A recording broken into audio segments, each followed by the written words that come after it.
कहते हैं कि छोटी छोटी बातें जिंदगी में हमें कुछ बड़ा काम करने का हौसला देती हैं।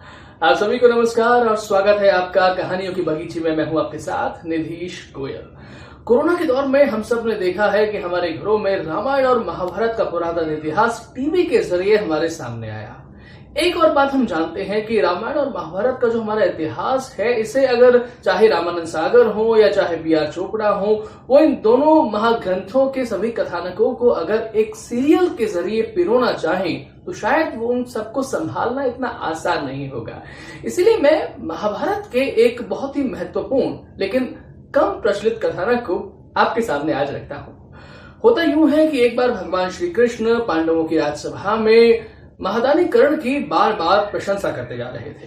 अब ये बात अर्जुन को थोड़ी नागवार गुजरी और बाद में उन्होंने श्री कृष्ण से कहा कि हे श्याम सुंदर, धर्मराज युधिष्ठिर से बड़ा उदार तो दुनिया में कोई दूसरा है ही नहीं, फिर आप उन्हीं के सामने कर्ण की इतनी तारीफ, इतनी प्रशंसा बार बार क्यों करते हैं? श्री कृष्ण ने तुरंत कोई उत्तर नहीं दिया। उन्होंने कहा कि मैं बाद में कभी तुम्हें इस बात को समझाऊंगा, इसके बारे में बात करूंगा। अब होता यूं है कि कुछ दिन बाद श्री कृष्ण अर्जुन को एक बार अपने साथ लेकर ब्राह्मण वेश धरकर सीधा चले जाते हैं धर्मराज युधिष्ठिर के घर पे।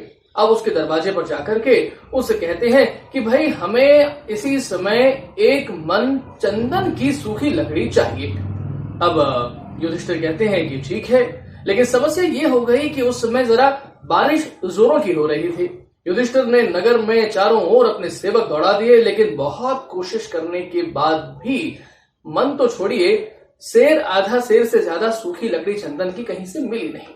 अब ऐसे में युधिष्ठिर ब्राह्मण वेशधारी श्री कृष्ण और अर्जुन से कहते हैं कि हे ब्राह्मण बंधुओं, मुझे सूखी लकड़ी का प्रबंध तो नहीं किया जा रहा है, अगर आप चाहें तो कोई और वस्तु तो तुरंत दी जा सकती है।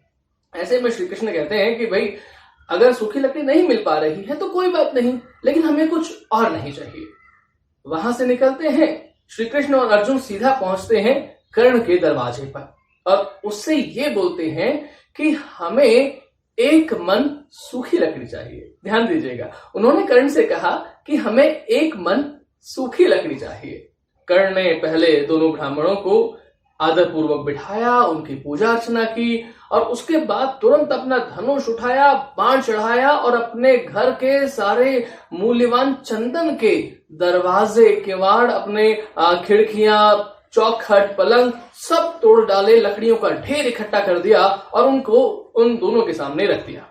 ऐसे में ब्राह्मण वेशधारी श्री कृष्ण कहते हैं कि भाई हमने तुमसे सूखी लकड़ी मांगी थी और तुमने इतना मूल्यवान अपना जो लकड़ियों का सामान है ये क्यों तोड़ दिया?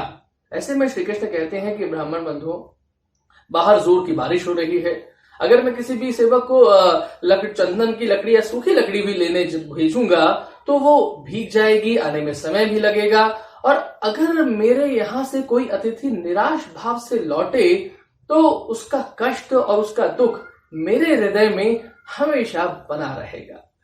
भगवान श्री कृष्ण ने श्री कर्ण को आशीर्वाद दिया यशस्वी होने का और वहां से निकल आए। बाद में श्री कृष्ण अर्जुन को कहते हैं कि देखो, मैंने धर्मराज युधिष्ठिर से कहा कि हमें एक मन चंदन की सूखी लकड़ी चाहिए। उनके घर पे भी चंदन की और वस्तुएं थी, किवाड़, दरवाजे, चौखट, ये सब कुछ था ही था, लेकिन उनके मन में कुछ आया नहीं। और कर्ण से हमने सिर्फ इतना कहा कि हमें एक मन सूखी लकड़ी चाहिए और कर्ण ने हमें चंदन की सभी लकड़ियां अपने घर के किवाड़, दरवाजे, चौखट, पलंग, ये सब कुछ तोड़ तोड़ करके दे दी। इसलिए मैं महादानी कर्ण की प्रशंसा करता हूं, क्योंकि कर्ण स्वभाव से दानी है, स्वभाव से उदार है। वहीं धर्मराज युधिष्ठिर धर्म में स्थिर रहते हैं विचार करके। दोस्तों, इस छोटी सी कहानी से हमें शिक्षा मिलती है कहीं ना कहीं कि छोटी छोटी मगर मोटी बातें ये जीवन में बहुत वैल्यू करती हैं। एक्चुअली कई बार हम लोग ये करते हैं कि वक्त आने पर, जब बड़ा मौका आएगा, जब बड़ा अवसर आएगा, तब मैं ये करूंगा, तब मैं बड़ा काम करूंगा, महान त्याग, बड़ा उपकार, बड़ा परोपकार करूंगा, जब मेरे पास बहुत सारा पैसा आ जाएगा तब मैं बहुत दान करूंगा।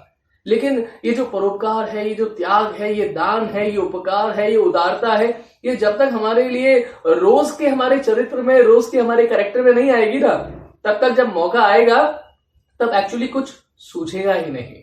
इसलिए कोशिश करें जब मौका पड़े तब काम करें, जब मौका पड़े तब अच्छी बात करें, अच्छा काम करें, क्योंकि बड़ी बड़ी चीजें हासिल हो जाती हैं लेकिन वो होती हैं छोटे छोटे रास्तों पर चलने से। तो उन छोटे छोटे रास्तों पर चलने से परहेज ना करें।